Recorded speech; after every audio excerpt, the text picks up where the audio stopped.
Good morning student. इससे पहले के लेक्चर में हमने पढ़ा था फंक्शन ऑफ लेजिस्लेचर, ठीक है। और आज हम स्टार्ट करेंगे इंडियन पार्लियामेंट, भारतीय संसद क्या है ये। इससे पहले की स्लाइड में आपको दिखेगा थोड़ा सा, लेकिन मैं ओरली बोल देती हूँ। पेज नंबर 216 पर देखेंगे। Indian parliament in our country, the legislature at the centre is the called Sansad. It has 2 houses. हमारे देश में सेंट्रल में, केंद्र में एक व्यवस्थापिका है जिसका नाम है संसद, और इसे इंग्लिश में कहते हैं पार्लियामेंट। It has 2 houses. इसके 2 हाउसेस होते हैं। One is Lok Sabha, house of people, उसे लोकसभा भी कहते हैं और हाउस ऑफ पीपल भी कहते हैं। It is also called the lower house. इसके अलावा इसे लोअर हाउस भी कहा जाता है। क्या क्या कहेंगे इसको? लोकसभा, हाउस ऑफ पीपल और लोअर हाउस, ठीक है।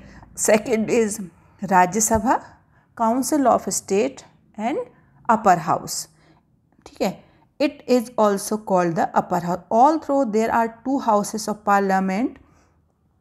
President of India is there integral part. भारतीय संसद में, है ना, किससे मिलकर बनी है? House of people, house of state और president of India. Thus the parliament comprised of the house of people, the council of state and the president। तो भारतीय संसद के 3 भाग हैं, House of people, house of state और president of India, ठीक है। ये हो गई भारतीय संसद। अब हम यहाँ पढ़ेंगे हाउस ऑफ पीपल क्या है ना। लोकसभा क्या है, हाउस ऑफ पीपल क्या है, या लोअर हाउस क्या है, ठीक है। ध्यान से सुनिएगा। It is the lower house. Maximum number of members of this house is 545, ठीक है। It is the lower house. इसे निम्न सदन कहा जाता है और इसमें जो सदस्यों की संख्या है, जो मेंबर्स हैं, वो 545 होते हैं। Its member are elected by direct election by the voter of the representative constituency, ठीक है। इसमें जो 545 सदस्य हैं वो डायरेक्ट इलेक्शन के द्वारा, ठीक है। डायरेक्ट इलेक्शन जानते हैं ना क्या होता है, जिसमें सीधे जनता अपने प्रतिनिधियों को चुनती है, उसको डायरेक्ट इलेक्शन कहते हैं, ठीक है। तो जो निर्वाचन है वो कैसा होता है? डायरेक्ट होता है, सीधा निर्वाचन होता है, जिसमें जो वोटर्स हैं, जो मतदाता हैं, वो सीधे सीधे वोट डालकर अपने सदस्यों को चुनते हैं। जहाँ भी वो कॉन्स्टिट्यूंसी है, जहाँ भी जो भी लोकसभा क्षेत्र है, उस लोकसभा से, जैसे हम अगर गुना का उदाहरण लें तो गुना में गुना शिवपुरी संसदीय क्षेत्र जो है, वहाँ से गुना की जनता ने, शिवपुरी की जनता ने मिलकर किसे चुना है? KP सिंह यादव जी को अपना सांसद चुना है। ये मैं एग्जाम्पल के तौर पर आपको बता रही हूँ। If the house is not dissolve premature, it's tenure is for 5 years। अगर समय से पहले, ठीक है, समय से पहले अगर इसका विघटन ना हो, प्रीमेच्योर विघटन ना हो, तो इसका कार्यकाल जो है कितना होता है? 5 साल का होता है, ठीक है। कितने साल का होता है? 5 साल का होता है। In the house of people 29 elected members are there from Madhya Pradesh. Madhya Pradesh से लोकसभा सदस्यों की संख्या कितनी है? 29। इनको आप अंडरलाइन करते जाएंगे कि total number of members Lok Sabha में कितने हैं, तो मैंने अंडरलाइन किया 545, ठीक है। उसके बाद अगर हम मध्य प्रदेश से बात करेंगे, है ना, तो हो जाएंगे कितने? 29। मध्य प्रदेश से कितने मेंबर्स हैं हाउस ऑफ पीपल में? 29, ठीक है, 29।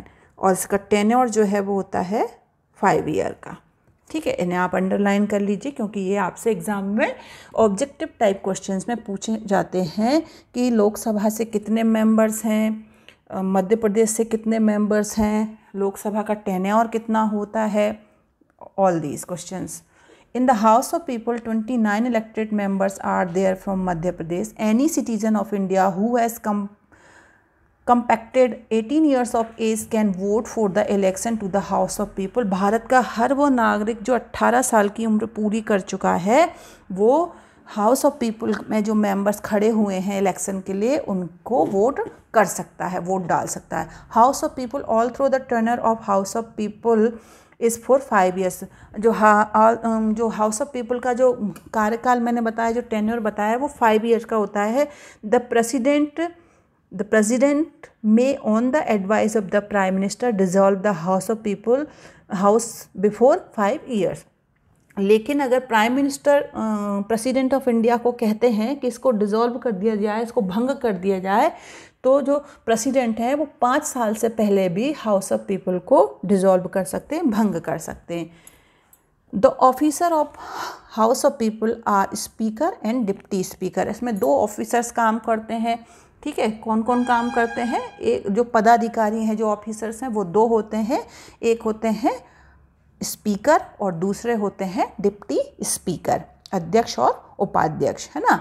अब the Lok Sabha elect the speaker and deputy speaker from amongst its members. Lok Sabha में जो 545 जो मेंबर्स चुन के गए हैं, उन्हीं में से लोकसभा स्पीकर और डिप्टी स्पीकर को चुनती है, ठीक है।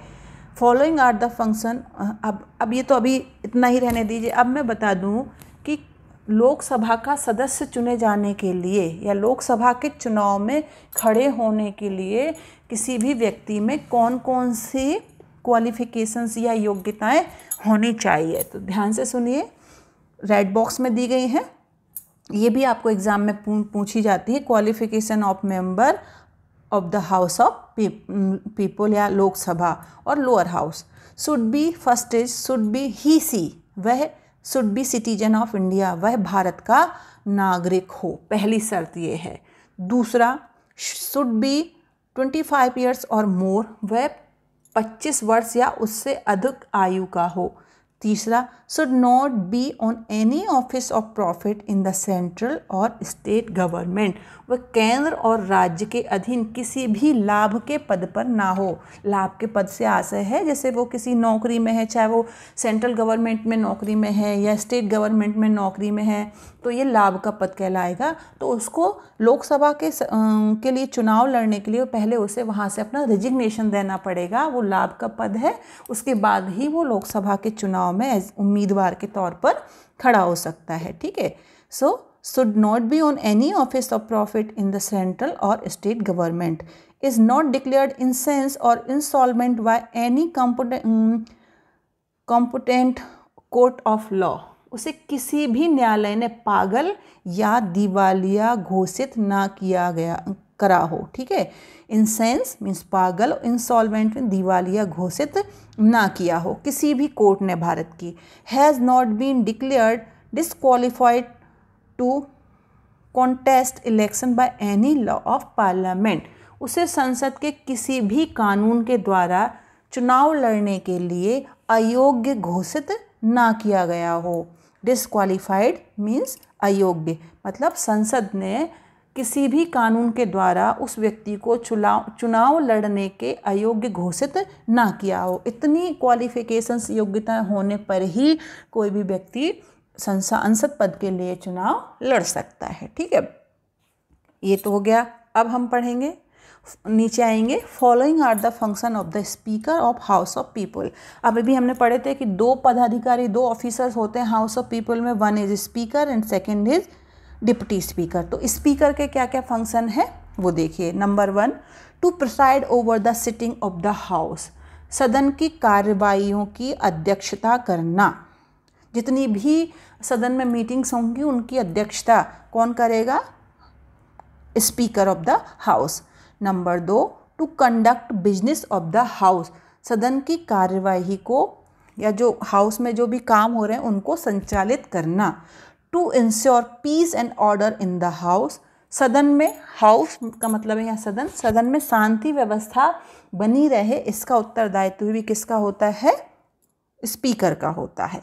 Next, to decide whether any bill is money bill और नॉट, ये डिसाइड करना कि कोई भी जो बिल है, विधेयक है, वो मनी बिल है, वित्त विधेयक है या नहीं है, मतलब मनी बिल है या साधारण बिल है। Next, to constitute committees of House of People, Lok Sabha में जितनी भी समितियां बनाई जाती हैं, जो कमिटीज़ बनाई जाती हैं, वो बनाने का कार्य भी स्पीकर के द्वारा किया जाता है। Protect the rights of members, जो वहाँ लोकसभा के जो सदस्य हैं, जो मेंबर्स हैं, उनके अधिकारों का हनन ना हो, ये देखने का कार्य भी किसका है? स्पीकर का है। Next is to allocate time for discussion on a subject in the house. सदन में किसी भी विषय पर चर्चा होनी है तो किस विषय पर कब चर्चा होगी, कितनी समय तक चर्चा होगी, ये भी डिसाइड कौन करता है? समय का निर्धारण कौन करता है? जो स्पीकर है हाउस के। In the absence of the speaker, अगर स्पीकर अध्यक्ष वहाँ उपस्थित नहीं है, at that condition the deputy speaker conduct the business of the house. तो उन सारे उत्तरदायित्वों का जो निर्वहन जो लोकसभा अध्यक्ष कर रहे हैं, यहाँ पे स्पीकर कर रहे हैं, वो सारे ही कार्य को कौन कंडक्ट करता है? Deputy speaker. ठीक है, तो ये है डिप्टी स्पीकर, स्पीकर के फंक्शन। अब हम जानेंगे पावर ऑफ द लोकसभा या हाउस ऑफ पीपल। लोकसभा की क्या शक्तियाँ हैं, क्या है ना, तो कौन कौन सी शक्तियां हैं देखते हैं हम। The power of the house of the People are as under, तो निम्नलिखित है, नीचे देखेंगे। Legislative power, legislative power means विधायी शक्तियां। ठीक है, तो ये मेन फंक्शन है लोकसभा का। ध्यान से सुनिए, main function of the house of People is framing of laws. House of people या लोकसभा का प्रमुख कार्य है फ्रेमिंग ऑफ लॉज, विधि या कानून का निर्माण करना। As per the constitution powers of House of People and Council of States are equal.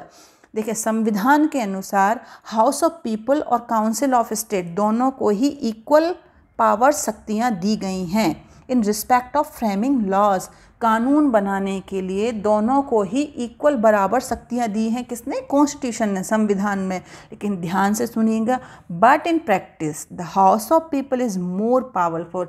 लेकिन अगर हम प्रैक्टिस में ये बात करें, वास्तविकता में या व्यवहार में ये बात करें, तो हम देखते हैं कि House of People is more powerful comparative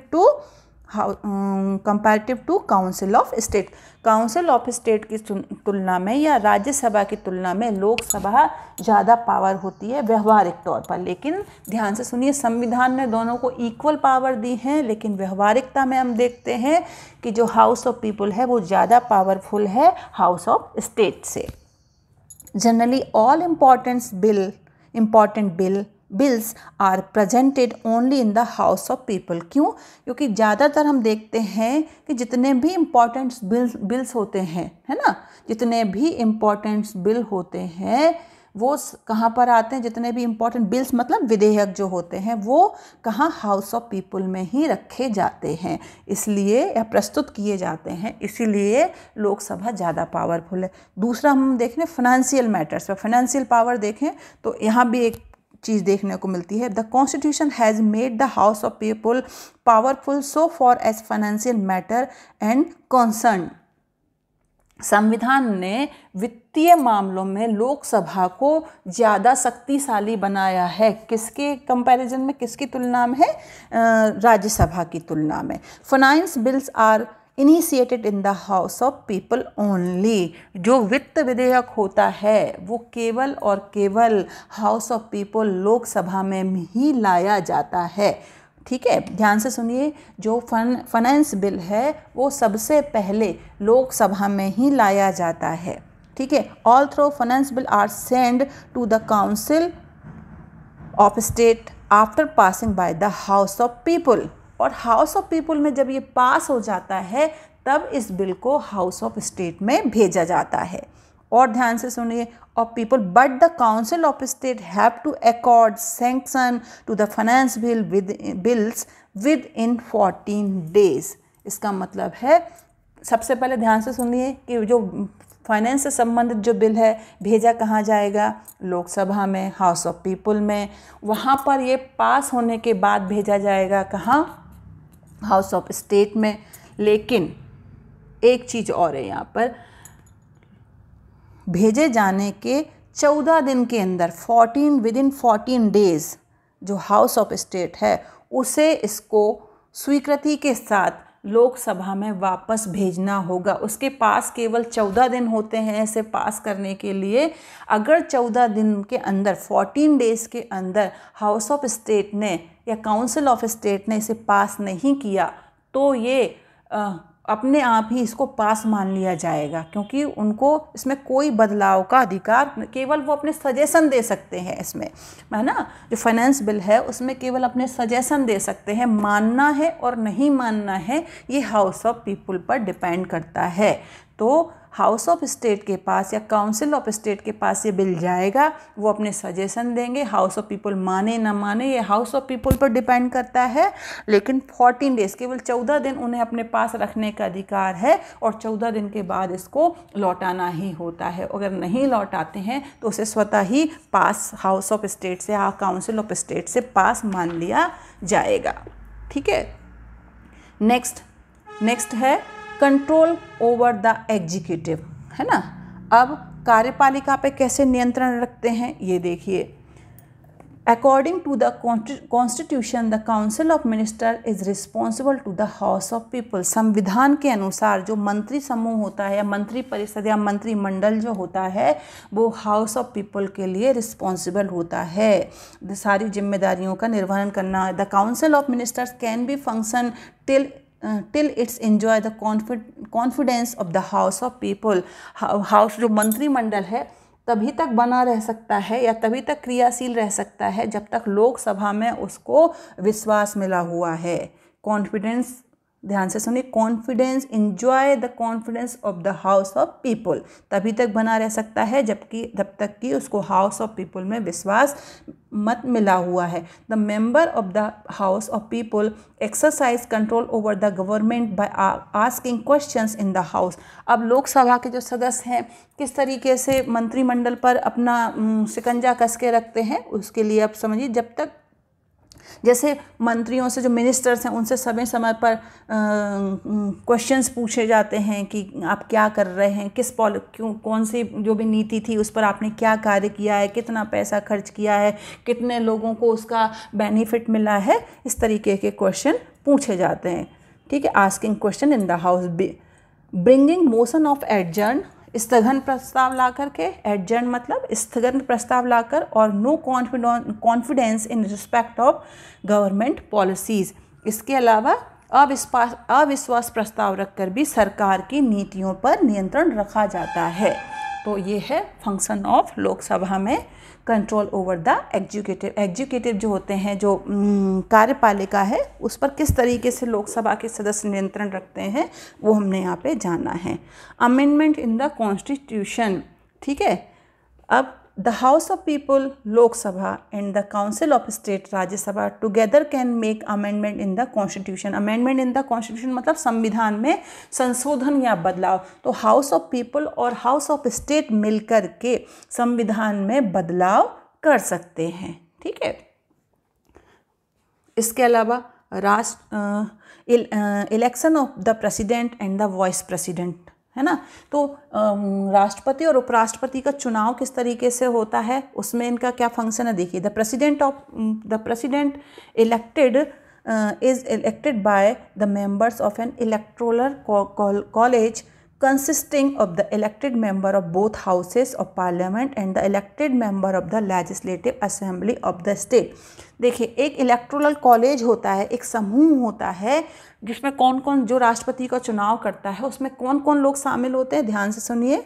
दोनों ही हाउसेस के जितने भी मेंबर्स हैं वो, दोनों हाउसेस मतलब हाउस ऑफ पीपल और काउंसिल ऑफ स्टेट के जो मेंबर हैं, लोकसभा और राज्यसभा के जो चुने गए प्रतिनिधि हैं वो, और जितने भी राज्य हैं भारत में उन सभी की विधानसभाओं के चुने हुए सदस्य, मतलब विधायक और सांसद। ठीक है। ये सब मिल करके राष्ट्रपति के चुनाव में वोट करते हैं। The vice president shall be elected by the members of N electoral college. इसी तरीके से वाइस प्रेसिडेंट का चुनाव भी एक इलेक्टोरल कॉलेज के द्वारा होता है, consisting of members of both houses of parliament. दोनों हाउसेस के जो सदस्य हैं वो करते हैं। The election shall be in accordance with the system of proportional representative by mean of single transferable vote on the voting shall be by secret ballot. इसका मतलब क्या है, देखिए ध्यान से सुनिएगा।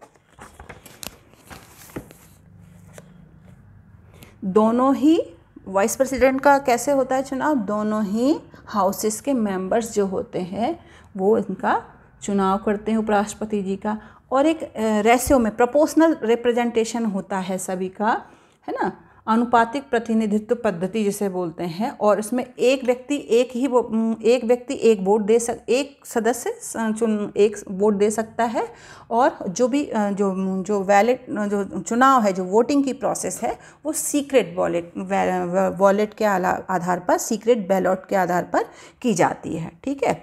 अब है forum of people's of views. इसका मतलब क्या है, जनता के फोरम ऑफ पीपल्स व्यूज़, जनता के विचारों का मंच कहा जाता है किसे, लोकसभा को। क्यों कहा जाता है, since the house of People is the house of members of elected by the public. हम जो हाउस ऑफ पीपल में जो मेंबर होते हैं, जो सांसद होते हैं, उन्हें कौन चुनता है, आम जनता चुनकर भेजती है। तो कहा जाता है कि the views expressed by the members are considered to be the views of the people. जो उनके विचार होते हैं, जो वो विचार संसद में रखते हैं, लोकसभा में रखते हैं, वो उनके विचार ना हो करके आम जनता के विचार होते हैं, व्यूज़ होते हैं। House of the People is the mirror of people's aspiration and feelings. कहते हैं कि जनता के मन की बात या जनता के विचारों का मंच है, जनता की आकांक्षाओं का, जनता की भावनाओं का मंच या दर्पण कहा जाता है, मिरर कहा जाता है किसको, हाउस ऑफ पीपल को। और बाकी मिसलेनियस फंक्शन, बाकी जो अन्य कार्य हैं, विविध कार्य हैं, वो क्या क्या होते हैं, देखिए। Lok Sabha can bring a motion of impeachment of the president. Lok Sabha जो है वो राष्ट्रपति के खिलाफ, भारत के राष्ट्रपति के विरुद्ध इम्पीचमेंट मतलब महाभियोग का प्रस्ताव ला सकती है। ठीक है। दूसरा है, it can discuss the proposal passed by the Council of state for removal of the vice president. इसका मतलब क्या है, ध्यान से सुनिएगा। उच्च न्यायालय उपराष्ट्रपति के पद से हटाए जाने के लिए भी राज्यसभा, इसी तरह जैसे लोकसभा राष्ट्रपति को हटाने के लिए इम्पीचमेंट बिल ला सकती है, ठीक उसी तरीके से राज्यसभा भी उपराष्ट्रपति के अगेंस्ट इम्पीचमेंट उन्हें हटाने का बिल, वो जो तरीका है वो अपना सकती है। It can discuss the proposal for impeachment of the जजेस of supreme court and high court. इसके अलावा सुप्रीम कोर्ट और हाई कोर्ट के जो जज होते हैं उनके अगेंस्ट भी महाभियोग पर विचार कर सकती है। ठीक ना, उस पर भी विचार करने का अधिकार किसके पास है, लोकसभा के पास है। इसके अलावा it is necessary for the Lok Sabha के लिए जरूरी है to confirm the emergency proclaimed by the president within a month, otherwise such proclamation shall automatically by nullified.